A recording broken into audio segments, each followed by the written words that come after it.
What's going on, guys? It's your boy, it's the mom here, and today I have let's be real or let's get serious kind of talk thing going on. Um, Lately we're gonna talk about friends today. That's the main topic we're gonna about, and I'm in high school for anybody that cares. I'm a sophomore. Um, Friends really I can't even explain. They make the difference of your school career, like how you feel in school or what you do in school or what you do outside of school even. Like you can hang out with friends outside of school or you can go home and play Xbox like a lot of us do or PlayStation or computers, whatever you do. It's more along the lines of in school having I have you can call it a clique. I call it just a group because I don't know, normal. Like you can call it whatever you want. I'm gonna call it my group of friends, which is consistent of like 5 or 6 really close guys, and we've kind of grown up around each other. None of us have really been out of our school except for one of our later friends that joined us in the 7th grade, Mr. Elliott.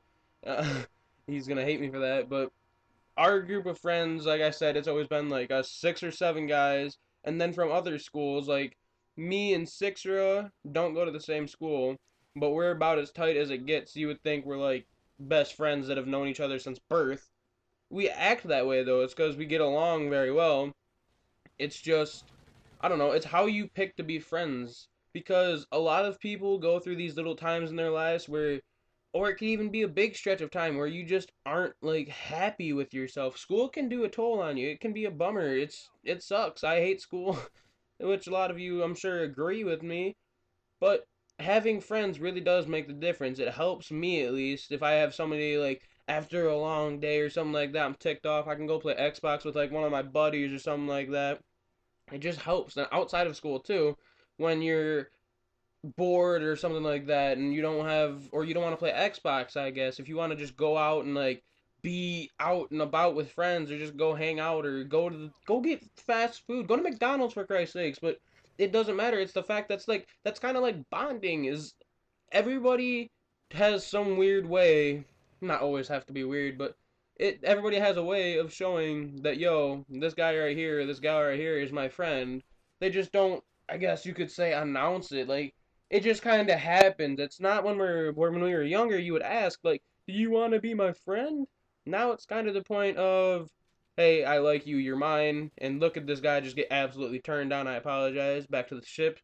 Um but I guess what I'm trying to say is you don't have to have a lot of friends as long as you have one friend you can always fall back on and try and talk to.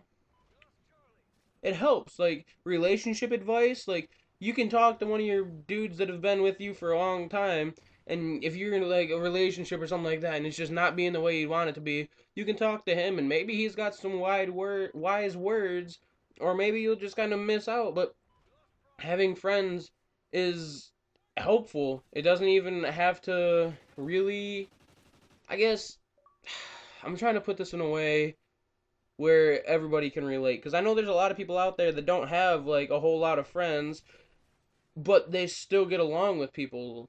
Like, I don't know. I'm always talking to my friends. Like, my friends make my life go round. If I couldn't imagine not being a part of our social group, and our social group is the weirdest thing in the world, but we still all get along really well. We'll play video games, Call of Duty with each other. We can go screw with each other in Grand Theft Auto. We'll just do anything as long as we're bullcrapping with each other. We're happy, guys, most of the time. And yeah, every little group of friends goes through a phase where there's like 1 or 2 people that are arguing with each other, and that kind of screws with the whole group. But if you're anything like me, anytime that's come around where somebody's arguing with another friend, like my group of friends will argue with each other regardless of what it is, but that's the way we roll. Like we're not going to take it serious or anything like that. We'll understand. We'll be willing to set aside our differences, I guess you could say. I'm trying to, I don't know. Yeah, that's the best way to put it as of right now. And just kind of go along with it. Everybody blows steam eventually, but if you've got one of your best friends arguing with another one of your best friends, you're gonna pretty much just ignore their beef with each other. Don't take sides unless you like feel the need to, but even then you shouldn't take anybody's side in an argument. just kind of stick out of the way, because that way nobody can really hate you. As long as, because everything blows over eventually. It's all about time, in school especially. School is all about time, and a lot of people count the time until they're out of school, which I'm pretty sure everyone does. It just takes more understanding of people, I guess. Like, as you were younger, people would say something and you would take it to the literal meaning, which you don't have to do as much anymore in high school, because as our group of friends, and I know a lot of other people do it too, we bullcrap with each other and we'll insult each other like it's nothing, but we don't actually mean it. Like, we're just saying it just to say it. We're not ever gonna normally try and be like brutally mean to somebody like part of our group, but if we are, they'll be able to tell. And like when it comes down to like all laughing matters aside, you can definitely see when we're being serious and not, which doesn't happen a lot because we're a bunch of goofballs and we like to have a good time, yada yada yada. You know how it goes. But for when that kind of thing is happening in school or outside of school, anywhere with your friends, you just kind of gotta let it happen. Like, it's gonna take its toll, but try and, I don't know, don't be a jerk. It sounds weird saying it like that.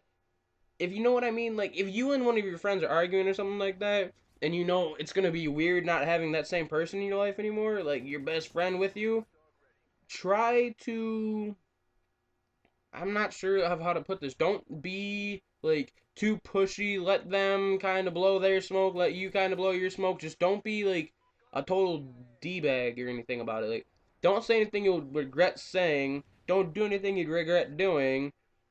And just kind of be cool about it. Like, our lunch table is sacred pretty much. We've got a couple people that pop in every now and then, but other than that, it's always just been our group of guys.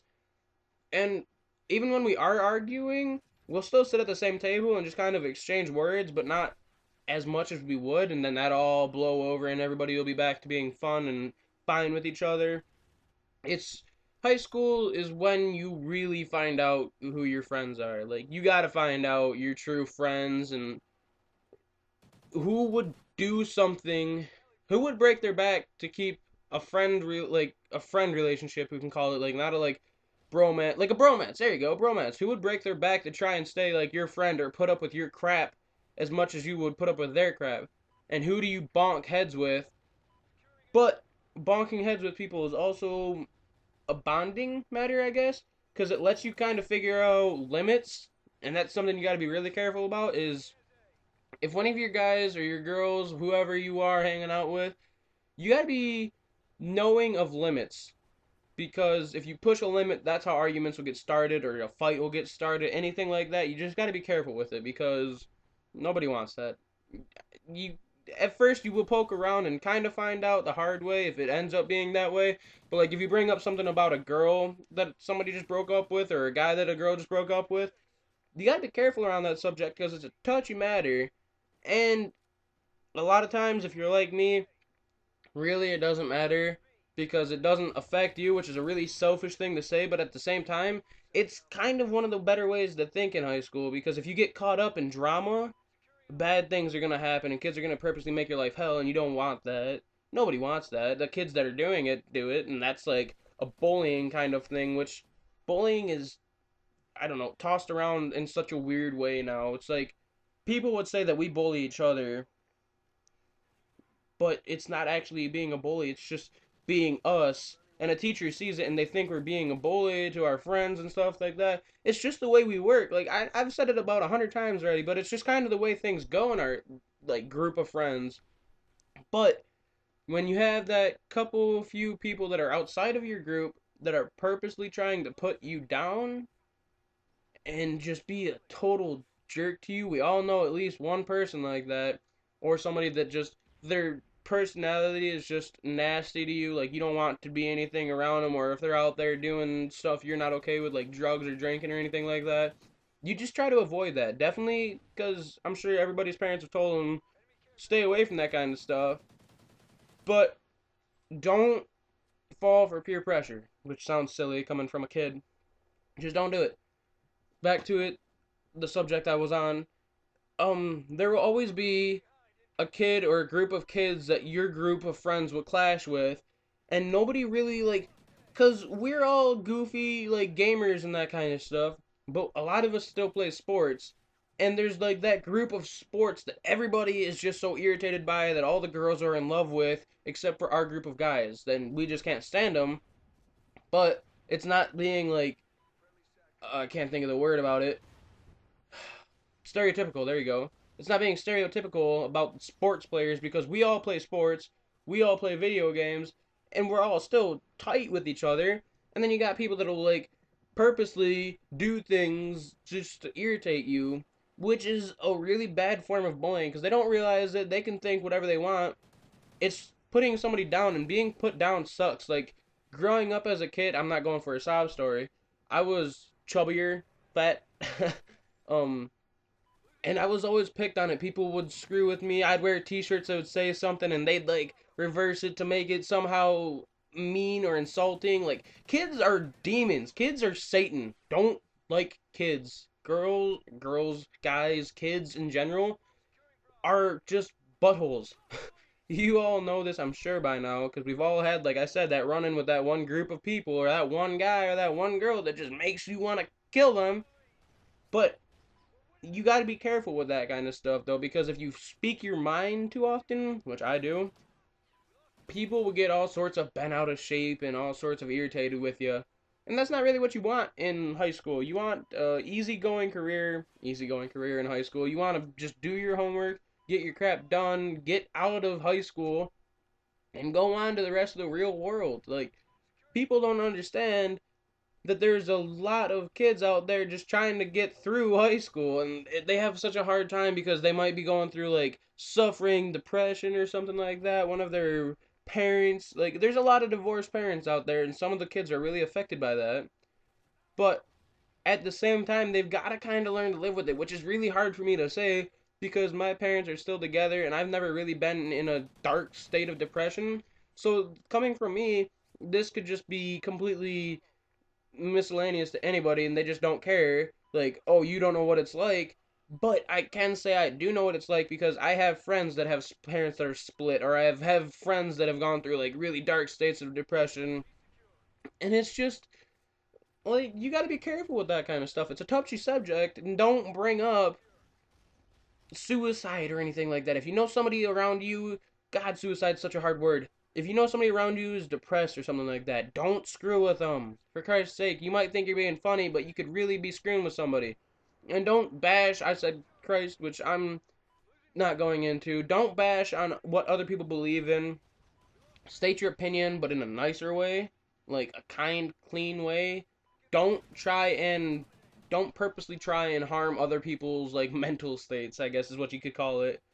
Because a lot of people are offended easily, and you'll be like, "Oh, grow up! All I did was insult your parents' existence." Like, whatever. You can say what you want. You're acting like a total d-bag, but kids will be kids. So I guess this has kind of been a rant, a little bit of help, maybe.